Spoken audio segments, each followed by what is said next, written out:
Having spent my life in a buzzing metropolis, driving through the Midwest states was a hypnotic and sobering experience.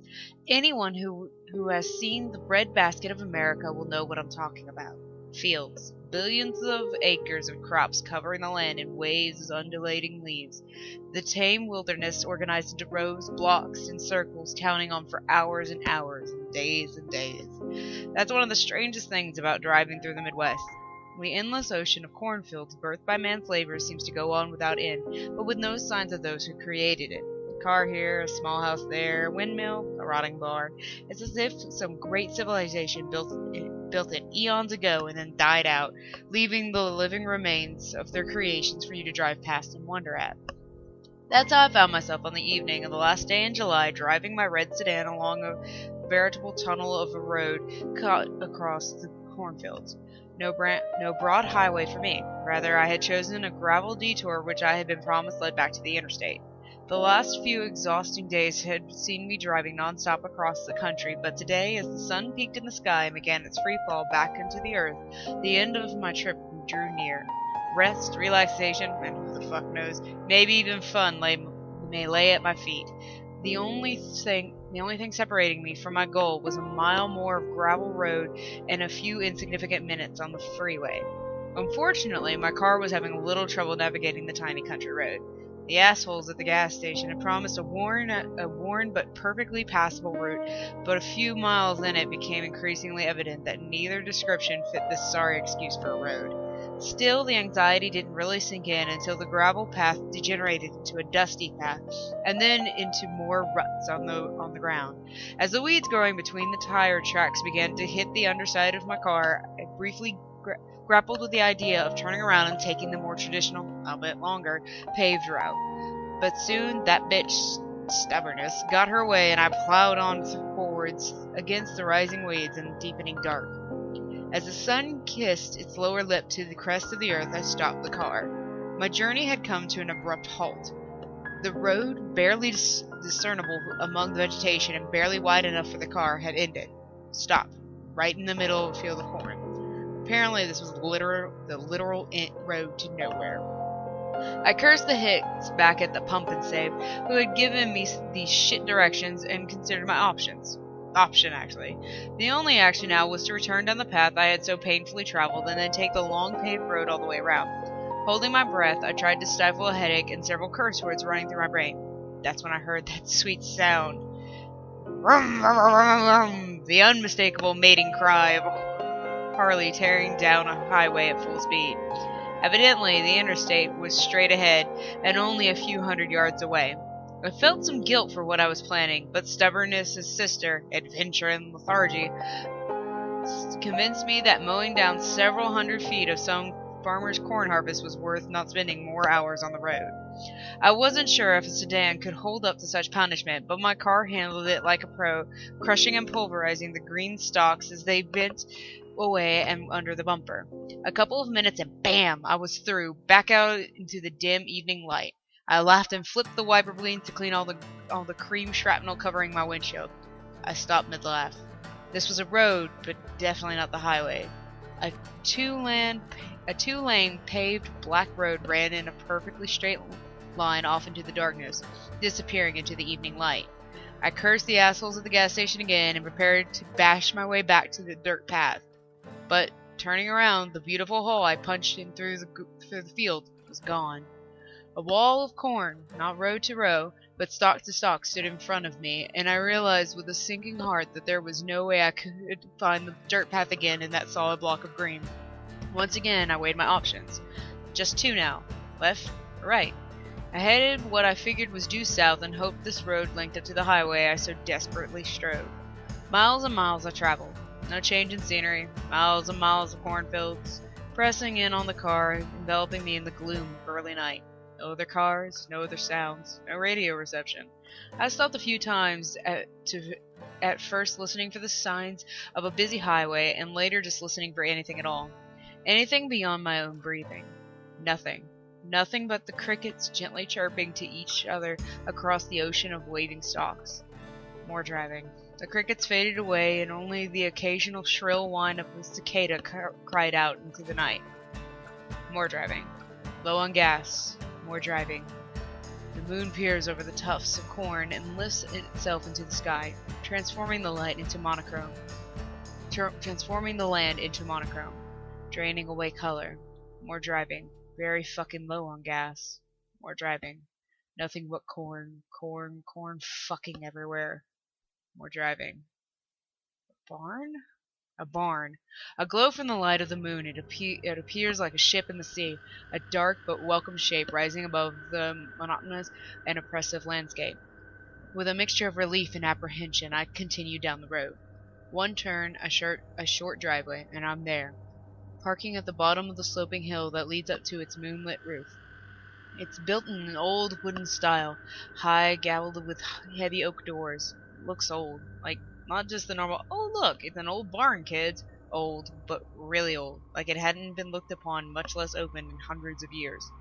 Still, its presence offers some hope and companionship, shelter, and safety.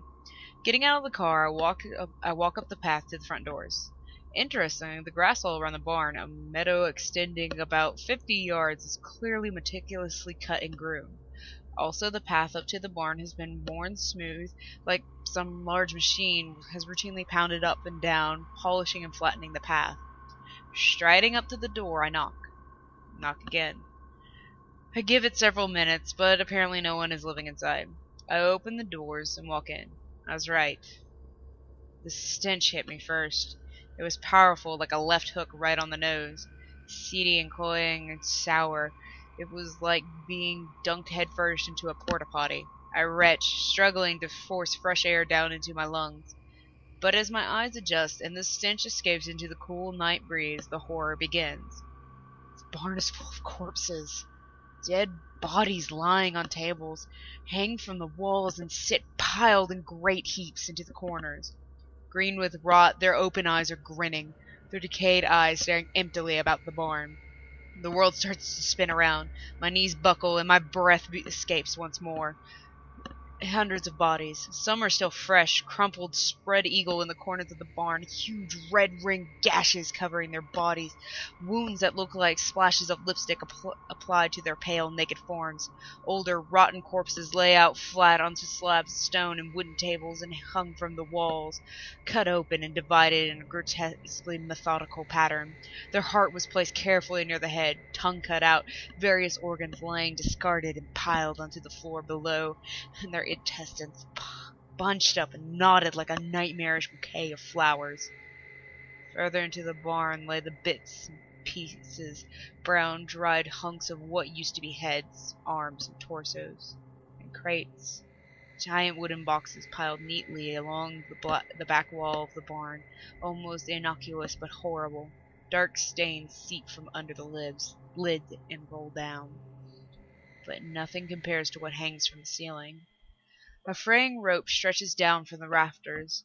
Hanging from the rope, gently swinging in the night over the bloody tables, is bound a horrible absurdity of something that was once alive.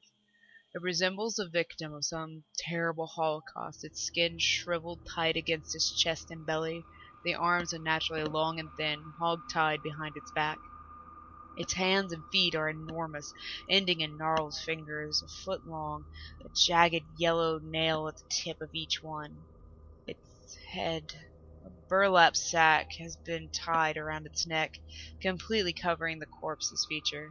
A gash runs along the length of its neck, the dried remains of some purple ichor running down from the wound and staining the bag over its head. Swinging there, dead in the moonlight. I rise above the waves of fear and stumble out of the barn, slamming the door shut behind me. Outside, the moon still rises, the wind still blows, and the crickets chirp. The horrors inside the barn had no effect on the simple sanctity of nature. Leave, run, drive. Those were the only thoughts that permeated my numbed mind. I turn away from the wooden monstrosity before me and run to my car, but the car isn't there. There's nothing around but cornfields. As I run around the barn, the rows of waving stalks dance before my eyes. Trapped in an ocean on a ship of the dead. No! I cannot stay here.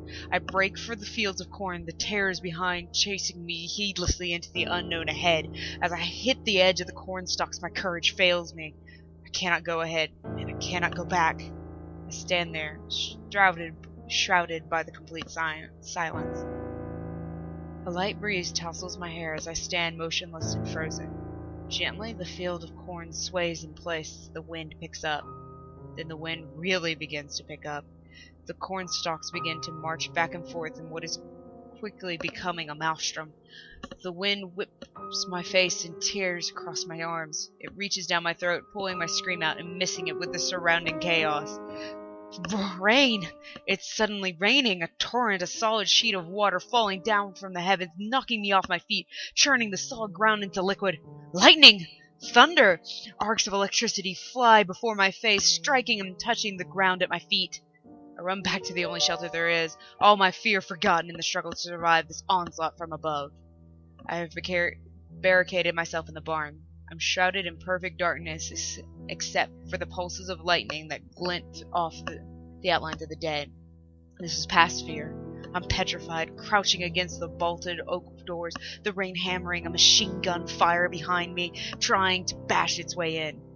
Behind me lies certain death, in front of me lie the dead. The pulsing lightning seems to animate them. They dance and shiver and grin and laugh. They have nothing to fear. They laugh at me and my fear. They laugh at my blood. They laugh at my heartbeat. To this cacophony of laughter I sit frozen, watching over those that cannot move. Move. Lightning bolts across the sky. Flash. Dark. Flash. The wind has been blowing the corpse tide to the ceiling. It's rocking back and forth in long arcs above my head. Dark. Flash. Its hands are swinging back and forth beneath it. Dark. I thought the hands were tied behind the back. Flash. The rope swinging back and forth. Monstrosity's gone. Dark. Flash. Suddenly I see it crouching on the floor, its backed head hung low beneath its shoulders. The cadaver's limbs flail about, sliding it across the bloody wooden planks towards me. In the flashes of light I see its sickening, twitching movement as it sways back and forth, its head bobbing around with no control. I hear it. Bubbling, murmuring, babbling. It sounds like a drowning man trying to talk.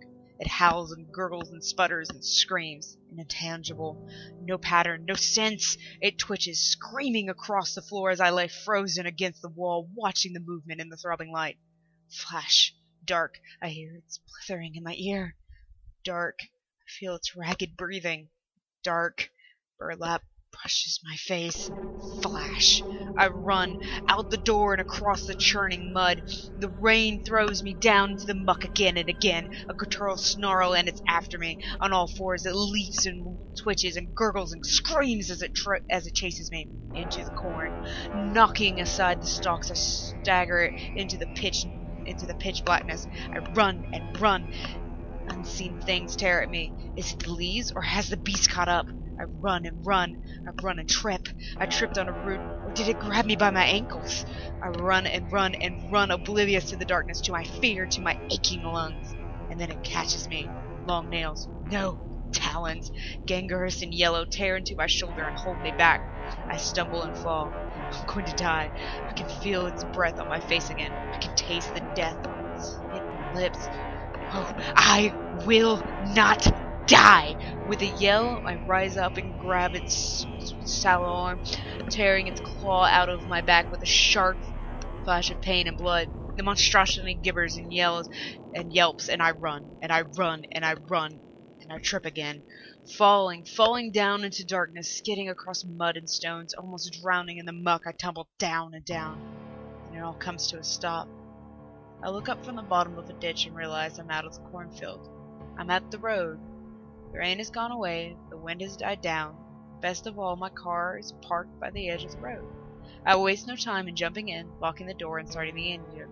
Miraculously, I have half a tank of gas. With a yell, I stomp the gas pedal, hoping to charge forward forever and ever out of the blackness and into the light of day. The mud churns beneath me. My tires spin helplessly, then sink into the muck. Ahead of me, the corn stalks part, and the dead thing crawls out into the beam of my headlights. With growls and burbles, it slowly slips through the mire in front of me, taking its time, savoring the web of dread it has trapped me in. Last chance. I stomp the gas and fly forward. The creature leaps. My windshield cracks. With a thunk and a splash of purple blood, it collides against the car, then goes flying across the road. "Fuck you!" I cry as I stomp the gas and steer towards its crumpled form. 10 feet. 5 feet. 3 feet. It gets up. I miss. But as I go swerving by, it doesn't give chase. I can see it in the rearview mirror, struggling to stand up. I shift to reverse and rev the engine. Then a shape appears above the cornstalks. Blotting out the moon, a shadow climbs out of the field and walks down the road. The light of night shines off shoulders that stretch meters across. 40 feet above the ground, the outline of a head eclipses the stars. It bends down to the monstrosity sitting in a pool of vile blood. The shadow picks it up, caresses it, then it turns towards me. A low moan fills the air, rattling the car and sending the cornstalks into another mad dance. With its free hand, the monstrous shadow reaches down to its waist and lifts something high into the air. Something big and sharp that reflects the light of the moon across the darkened fields. I slam back into gear and fly forward. The moon continues, the steering wheel coming loose in my hands. The moan continues, the steering wheel coming loose in my hands. The cornfield is in a mad frenzy. Stalks bend and sway with so much force they uproot and toss into the air, covering the road in shadows and leaves. Thud, thud, thud, thud, thud, thud, thud, ground shaking, footsteps coming for me, coming closer. A shriek of metal and something cleaves the roof of my car in two. Light spilling into the car like air into a wound. The sounds of twisting metal deafen me as the wheels begin to lift off the ground. And then it's over. I drop back to the road and accelerate, the shadow's footsteps fading away into its hellish moan.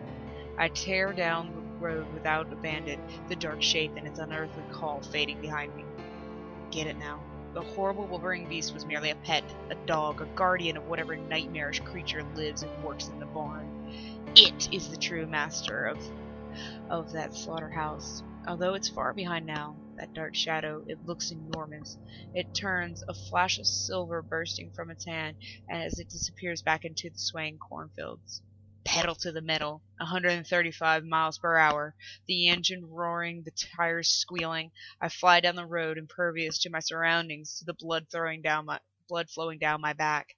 Minutes pass like lifetimes. Trees and shadows loom like 1,000 inamiable horrors down my head. Then a light.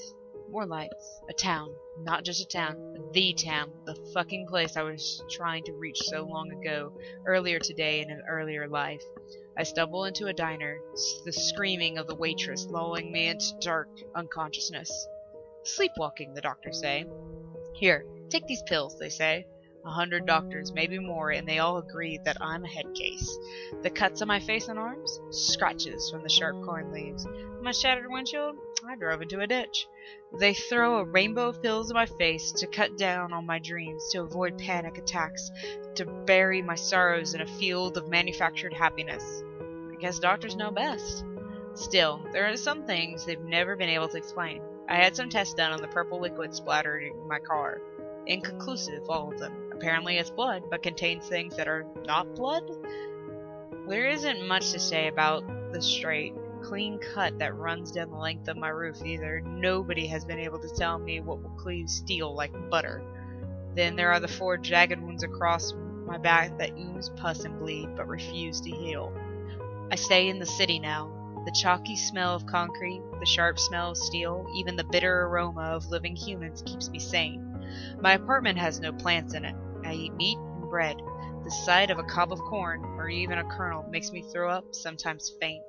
For the most part, I can interact normally, except for the vomiting thing, and pretend like the last day in June never happened. I feel perfectly safe in the daytime.